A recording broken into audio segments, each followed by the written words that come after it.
یہاں تربیت کے حوالے سے بھی بات تھوڑا کرتا چلوں کہ جیسے آپ محفل میں تم بیٹھے رہے چلے میں، تو جب جو ہی یہاں سے اٹھو تو باہر نکلنے کے بعد جو اللہ کا ذکر کرتے رہے ہو، اسی طرح جیسے اپنے آپ کو سنوارنے کی کوشش کی گئی، اسی طرح معاشرے میں مل جائے کہ اپنے آپ کو سنوار کے رکھنا ہے، اور اگلے چلے تک اپنے آپ کو اسی طرح رکھنا ہے کہ اگلے چلے اور اس چلے کے درمیان کوئی سے کتنی خطائیں ہوئیں وہ نہیں کرنی، ان سے معافی مانگ لی، اگر کوئی سرزد ہوتی ہے تو اسے بھی معافی مانگ لینی چاہیے، یعنی اگلے چلے تک کہ آپ نے اپنا خود احتساب رکھنا ہے کہ میں کہاں میں نے بیٹھنا ہے، کیا کھانا ہے، کیا پینا ہے، تمام طرح سے منشیات سے بچ کے باقی بھی جو سلسلہ ہے انسان کے ڈیلنگ کا اس کو اگلے چلے کے تک اس میں پھر تاکہ اپنا حساب ہو سکے کہ فلاں دن سے فلاں تک کیا کتنا میں سدھرا ہوں، کتنا میں بدلا ہوں، جو کہ بیٹھنے کا مقصد ہے۔ دوسرا، جو بھی اپنے تمہارے دوست ہیں، کل ہی جب یہاں سے نکلو تو اگلے چلے کی دعوت سب تک پہنچنی چاہیے۔ جو تمہارے دوست ہیں، ہر آدمی یہ ضروری نہیں کہ خلیفہ ہی دعوت دے یا ناظم ہی دعوت دے، انہوں نے تو دینی ہے، انہوں نے پہلے بھی دی، لیکن جتنے ذکر نہیں تم احباب بیٹھے ہو، یارانے طریقت بیٹھے ہو،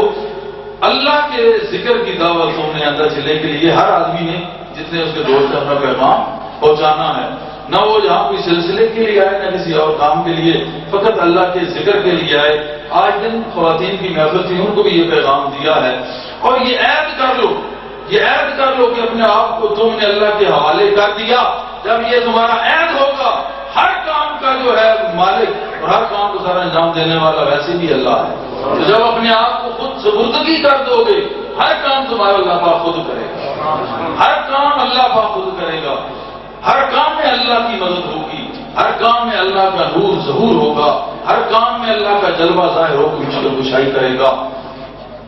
یہ اس وقت ہے کہ جب ہم یہ سوچ لیں کہ اپنے آپ کو وقف کر چکے ہیں اور کوئی مدعا نہیں، صرف یہی یکسوئی ہے، وقف کر دیا، یہی ماٹو، یہی مشن ہے، یہی ہمارا سب کچھ ہے کہ ذکر کرنا ہے اور اوروں کو کروانا ہے، خود وقف ہو گئے ہیں۔ کام انشاءاللہ کرو، یہ نہیں کہتا کہ چھوڑ چھڑا کے ربانیت اختیار کرو، یہ تو اسلام میں بھی نہیں اور محبت میں بھی نہیں۔ وہ تو اہل محبت بندوں میں بیٹھ کے اور تجدید و تفرید کے مالک ہوتے ہیں، ان کی ربانیت یہی ہے کہ بندوں میں بیٹھ کے ربانیت میں محل ہوتے ہیں، ان کی رہبانیت بھی یہی ہے کہ سب کو چھوڑ دیا ہے بندوں میں، مگر دنیا میں الگ دنیا بنائے بیٹھے لیے پھرتے ہیں۔ تو کام بھی اپنا کرنا ہے کچھ اسلوبی کے ساتھ، اور صحیح اس کو اچھے ان خطوط پہ استوار کرتے ہوئے زندگی کو گزارنا ہے، ہر طرح کی گھریلو زندگی دیگر تمام، لیکن خود سپردگی سے مراد یہ ہے کہ یہ تم نے تہیا کر لیا کہ آج کے بعد میں اللہ کے سپرد ہوں اور اللہ حفاظت کرتا ہے اور کرے گا، اور سپرد ہو کے کرنا کیا ہے؟ خود ذکر کرنا ہے، اوروں کو ذکر کروانا۔ سبحان اللہ۔ اور یہ کیسے کراتے ہو؟ مثلا جب خود ذکر کرو گے، چلو یہ تو ٹھیک ہے، کسی اور کو جب بتاؤ گے تو اس سے محبت ہوگی تو بتاؤ گے، اس کو چاہو گے تو بتاؤ گے نا۔ تو صاف ظاہر ہے کہ جب تم نے ذکر خود کیا اور اوروں تک وہ ذکر پہنچا دیا تو سمجھیں کہ محبت مشن کی تکمیل کر دی، محبت مشن کی تکمیل کر دی، یہی ہے محبت مشن، یہی ہے محبت مشن۔ تو ان باتوں کو ذہن نشین رکھنا، اللہ پاک آپ سے، آپ کے اندروں سے جتنا بغض ہے اس کو نکالے، کینہ کو نکالے اور حسد کو نکالے۔ یہ نیکیوں کو حسد ایسے کھا جاتا ہے جیسے سوکھی لکڑی کو آگ کھا جاتی ہے۔ شرع شریف کیا فرماتی ہے کہ حسد آپ کا پیتے کرائے پہ پانی پہ رہتا ہے، اسی طرح بغض ہے، اسی طرح کینہ ہے، اسی طرح کسی کی ٹو میں رہنا حدیث میں منع ہے۔ یہ مین چیزیں میں بتا رہا ہوں، اور کسی کی برائی جو ہے، غیبت ہے، بہتان ہے، بدگمانی ہے، یہ تمام تر بیماریاں نفس کی ہیں، دل کو لگی ہوئی نفس کی طرف سے۔ جب ان بیماریوں سے دل چھوٹ جاتا ہے خود اللہ کا ذکر ہوتا ہے، فقیر کی نظر اس کو پھر وہ چلا دیتا ہے، لگا رہتا ہے۔ تو ذرا دل کو بڑا کر لو، تھوڑا سا بڑا وقت سوچ لے، بڑے عذاب سے بچ جاتا ہے۔ وقت دیکھیں، ایک دفعہ آیا ہوا غصہ پچھلے پہ وہ تقریباً پچھلے جو کام ہے اس کا کام کر جاتا ہے، جو کچھ کیا ہوتا ہے نا، غصہ جب بھی آئے اس کو ذرا سوچ لیں کہ غصہ آ رہا ہے تو انشاءاللہ نکل جائے گا۔ پہلے تو بات یہی ہے کہ خود سپردگی جب ہو گئی تو اللہ مدد کر رہا ہے. دلوں کو تھوڑا وسعت دو، وسیع القلبی اور وسیع النظری، یہ چیز جو ہے یہ لے کے اپنے اندر آنی پڑے گی کہ اگر کوئی بات کہہ کے دیتا ہے تو اس کو سن کے ٹھیک ہے، اللہ پاک کرم کرے گا. آپ کے سامنے ایک اور جماعت ہے، ان کے ساتھ کیا کچھ نہیں ہے،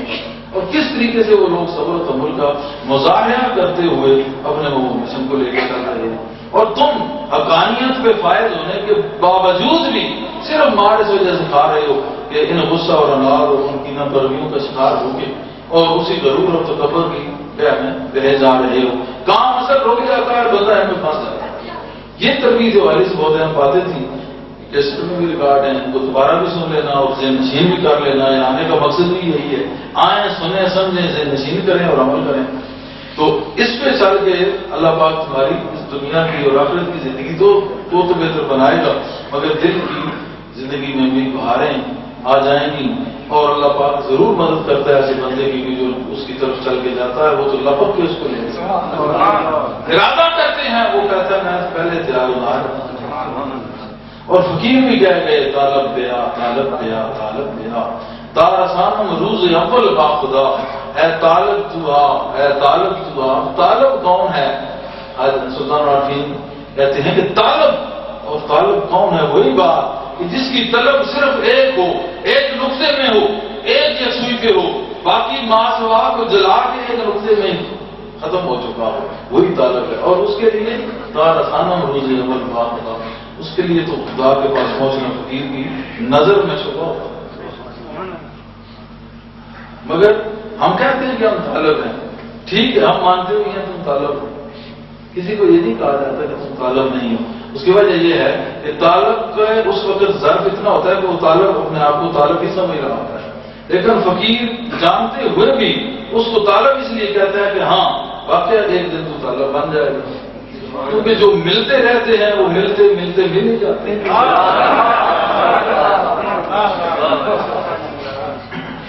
اور ہمارا تو ویسے بھی یہ عقیدہ ہے، مجھے تو جہاں جہاں نظر آتا ہے،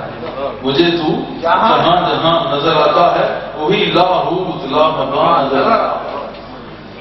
کبھی کبھی حسن و جمال لیے محمود مجھے اندر کسی انسان نظر آتا ہے. ہم تو ویسے بھی یہی چاہتے ہیں کہ یہ سب اس کی رحمتوں کے شاکار ہیں، اور واقعتاً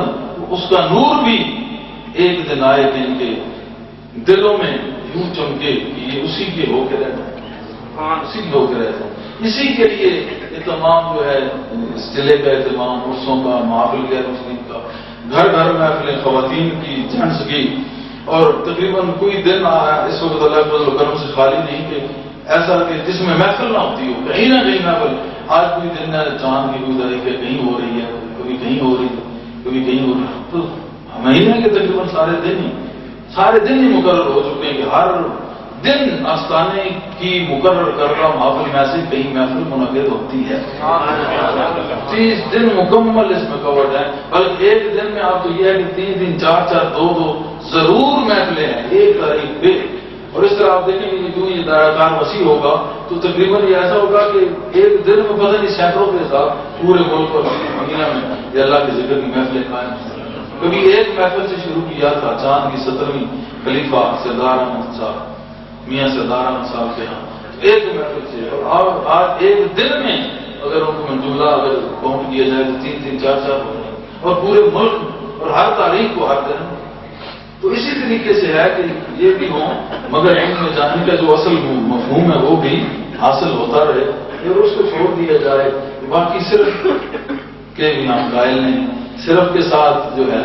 ٹھیک ہے صرف اللہ ہی ہونا چاہیے، صرف کے ساتھ صرف اللہ ہو، مگر صرف محفل کی حد تک ہی نہیں بلکہ محفلوں کے اثرات یوں مرتب ہوں کہ دل اور چہرے یہ تصدیق کرتے ہوئے واقعہ تھا اسرار باللسان و تصدیق بالقلب کی کہ مصداق بن کے اس طرح نمایاں ہو کے اوپر. یہ دعا بھی ہے اور یہ کوشش بھی ہے، یعنی دعا بھی کر رہے ہیں اور دوا بھی کر رہے ہیں، اور انشاءاللہ دوا بھی کر رہے ہیں.